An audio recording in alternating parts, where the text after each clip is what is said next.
See, most of us have grown up without any sex education.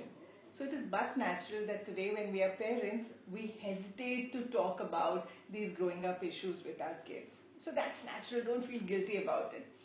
But it's important to remember that today the kids have far more exposure than we did in our time. So very, very important that we talk to them, we address these issues.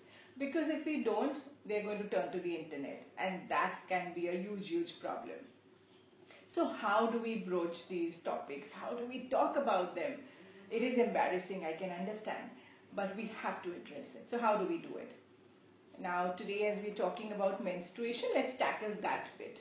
How do we tell our girls and boys about menstruation? And yes, it's important to talk to both girls and boys about it.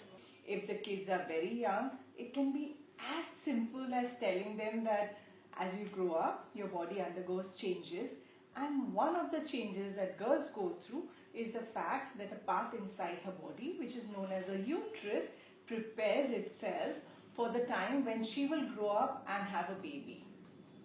And as part of that preparation, a cleanup happens every month in the uterus, and that is known as her period.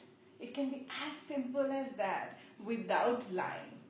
As she grows up, you can add on to information and you can tell them about the fact that there are eggs in her ovaries, which every month one of them develops and goes into the uterus. The uterus develops a lining, and when the egg is not fertilized, this lining comes out of the body, and that is her period. See, it's important to tell them the truth. Don't make stories about how it's not a sanitary napkin, it's a diaper, or it is dirty blood which is coming out. Create a very positive message about periods, because it is something which is going to last a girl for the next 30 to 35 years of her life. So why create a negativity around it? And there is no negativity around it anyways. A boy needs to be told because he needs to develop empathy. He needs to develop respect for the changes a girl goes through in while growing up. So very, very important that we tell a girl and a boy both about periods. So please keep the doors of communication open and keep talking to your child.